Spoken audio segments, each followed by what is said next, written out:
This is TWiT. Exim, which is a kind of a widely used, I don't know if it's the most used mail transfer agent, but it is fairly widely used by a lot of mail servers and a lot of individuals at home. It has a well-known bug. It comes pre-installed at some Linux distros, so you may not even know it. CVE 2019-10149 allows a remote attacker to execute commands and code of their choosing, and apparently it's actively being exploited right now by the GRU, the Russian General Staff Main Intelligence Directorate's Main Center for Special Technologies. Russian spies and hackers have been using this to add privileged users, disable network security settings, execute additional scripts for network exploitation, and they're going after both the Biden campaign and the Trump campaign. Everybody is vulnerable. Advanced persistent threat phishing emails. Google's tag researchers are warning that APTs are targeting staffers for both the Trump and the Biden campaign. Shane Huntley with Google's threat analysis group said on Twitter on Thursday, 2 separate phishing campaigns recently detected. One from China, another from Iran. Attacks from Iran are on the rise. In the very recent. They've got weeks. good hackers. Yeah. They have in the past. Good hackers, bad name though. Every time, when I think of the GRU, I think of Gru from. Right. All I can hear is Gru. I think of a bunch of minions poking away and Steve Carell's funny voice.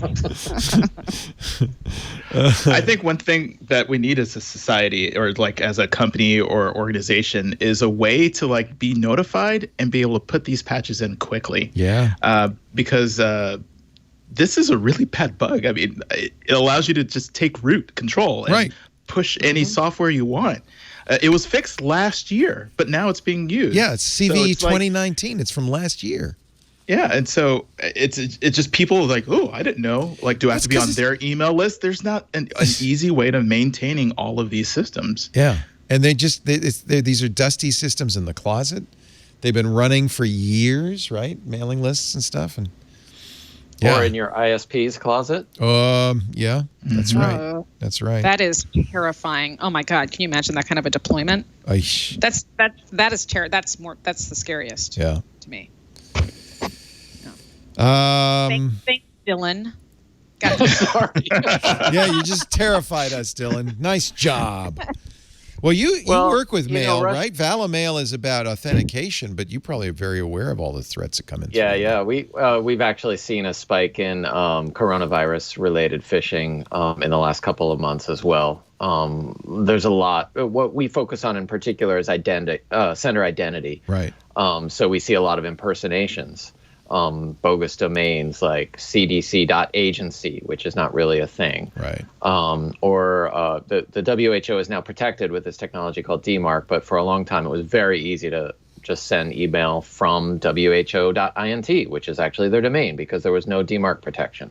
So we see a lot of that, and haven't actually looked or noticed any Black Lives Matter related phishing. But because of the way our network works, it might take a little while before we see that kind of thing. Yeah, I'm speculating. I haven't seen any, but yeah. It's hackers have no compunction. They'll do whatever works, right? They'll jump right on whatever works. That's exactly right. I want you to tell me if this is true or not. I read this the other day. I wish I could remember the source.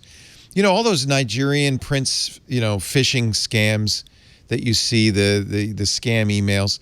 They're almost always detectable because the English is bad or the spelling is bad. I just read that that's actually intentional. Yes. Because they're English speakers. They don't. Yes. It's not that they don't understand the language. They're just much more interested in people too stupid to notice because they're much easier marks. That might be it. It might also have to do with getting through spam algorithms. Sure, you misspell the kind of algorithm. Viagra. You misspell something and then it can't get can't get caught. Yeah, that's exactly right. It doesn't look like it's that concerted, though. They're not trying to hide certain terms. It makes perfect sense to me that they don't want somebody who's smart enough to say, well, that's ungrammatical. That must be wrong. They want somebody who goes, really a Nigerian prince left me money? Oh, hooey. I love that theory, but I would be cautious of putting too much stock in it, because I think that smart people click on phishing email too, Leo. I'm sorry to say. What? What? I did. You know where I almost have gotten bit twice is not email, but in text messages. I got one because my son lost his iPhone, and about 3 weeks later, probably was just coincidental, I got a text from Apple saying, we think we found your lost iPhone, click this link. Except I looked and it wasn't apple.com. It was some bizarre link, and I almost clicked on it. Now, who knows if that would have been sufficient, although there are plenty of exploits out there that somebody called the radio show today. I thought this was interesting. Sure, he'd been hacked because his wife wanted Facebook Messenger on her Kindle Fire tablet, and instead of going to the Kindle store to get Messenger, he Googled it and clicked a link, and then all of a sudden all sorts of weird things were happening. And I thought, well, first of all, he didn't install anything on the Kindle Fire, and probably that wouldn't do it. But then I realized that could very well have been an exploit aimed at his router. And that's a big problem, too, because routers never get patched. They're in service for years.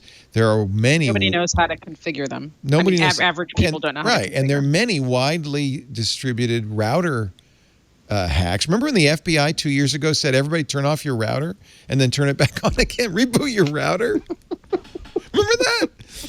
So after talking to the guy for a little while, I said, yeah, actually, technically, I guess you could have been.